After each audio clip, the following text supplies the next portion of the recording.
There we go. Happy Monday, everybody. How are you all doing today? I hope you're all doing well. I still have got COVID, which I am really not very happy about because I'm stuck inside. But it gives us lots of, including going live and creating fabulous content for all of you. My name's Susie, and I help and inspire women over 50 regain their lives. So I hope you're doing well today. Happy Monday. Um, I hope you've all had a great weekend and that you're all rested and ready to tackle whatever comes your way today. So today I really wanted to talk about. I never really give any insights or little insights as to what how my life transpired. And I wanted to share some of that with you today. If you're coming on, please let me know where you're coming in from. Let me know how you're doing today. Um, so, I was born and brought up in Kenya, as I think most of you know.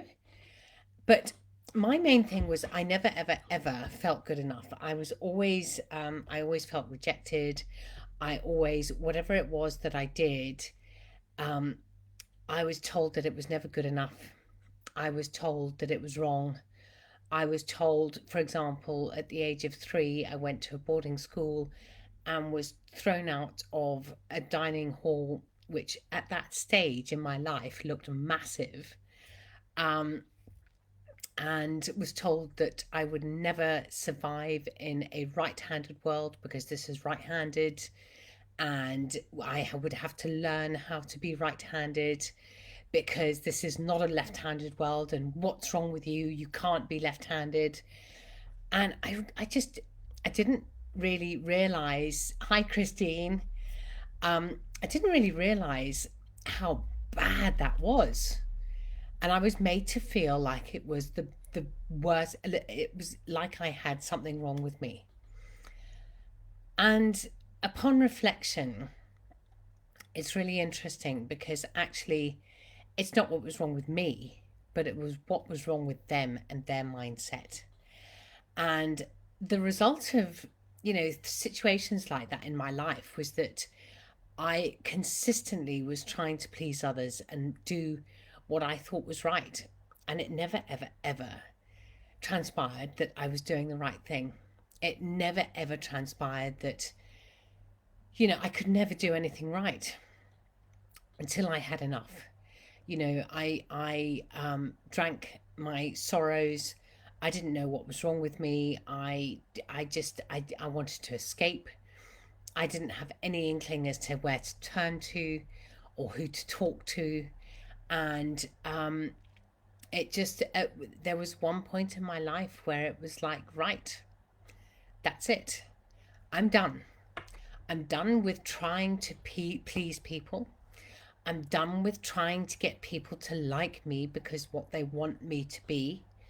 I'm tired of um, not having friends that I should have because I was people pleasing all the time and looking after my peers. And, when I stopped doing all that stuff, my whole life changed. And my whole life changed because my expectation of me changed. And it was really incredible how that shifts your whole ethos and how it shifts everything within you. And the thing is I found real inner strength to say no. It's really hard to say no, but I found that strength to say no. I found the strength to actually dig deep and look within myself and just question what was right for me and what was going to be my best interest and not what it was going to be for everybody else. And it was really funny because not so long ago, a great friend of mine who I went to boarding school with, um, she said to me, "Are you still caretaking people?" And she was absolutely right. She was absolutely right. And I was caretaking people so that they would like me, so that they would rely on me. And I suppose, in a way, that caretaking thing came about because I didn't have much of that in my upbringing. I was sent away to boarding school at the age of three and a half, three and a half. I can't really remember because it was that I was that young. Then I was sent to a different country on a plane on my own at 11.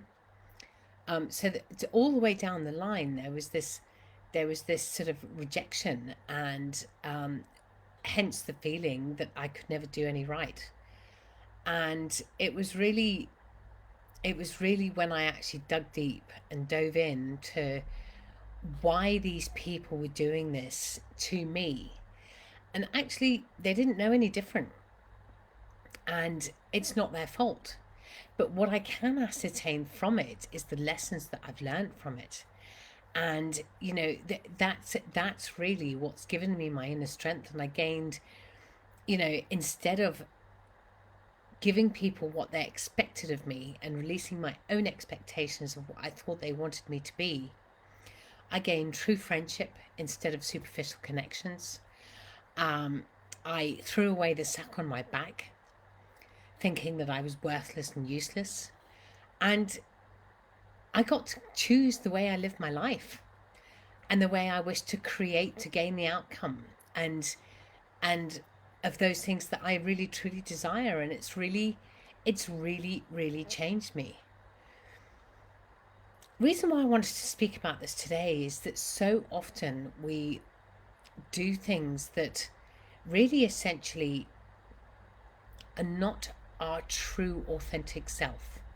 It's not our true what we believe we need to do to make things better. And to make things better might not be for me or for you, but it could be for somebody else. As long as you live your truth, and as long as you live what and believe what you think is right, that's the only thing that matters. It's the only thing that really you living your true authentic self.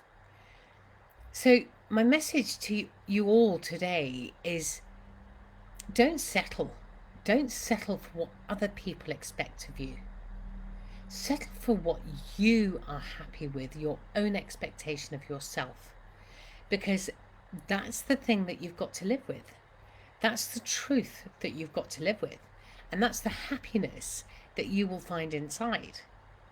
It's really important to really define that, we do a lot of what we've been talking about this past week has been because there's been a passing of a very iconic person. And I'm listening to all these stories, and it's really, there is one common thread, and I think that is of being of service. Now, we can be of service any way we like, but at the end of the day, to be of service, you have to be of service to yourself as well.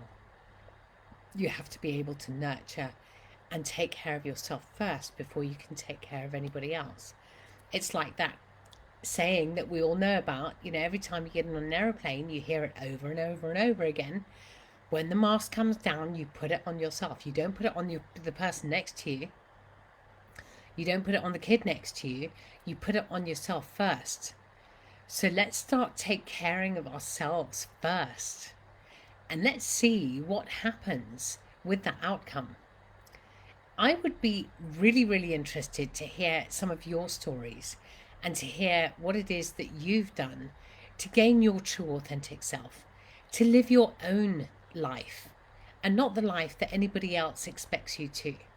I mean, one of these reasons that I'm talking about this now is that I'm thinking about creating a book or writing a book about my life. A friend of mine over the weekend said to me, she's absolutely amazed at how I reinvent myself. And I think we can all do that.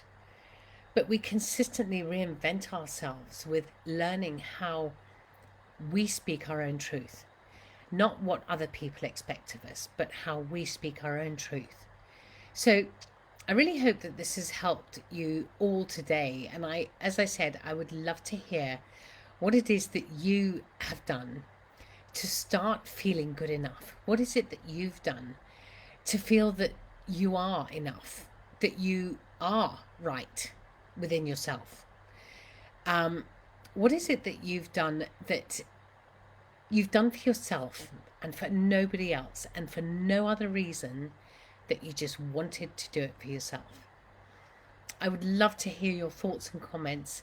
And if you'd like to chat about this, I am a life coach, so I will post the link into the group below.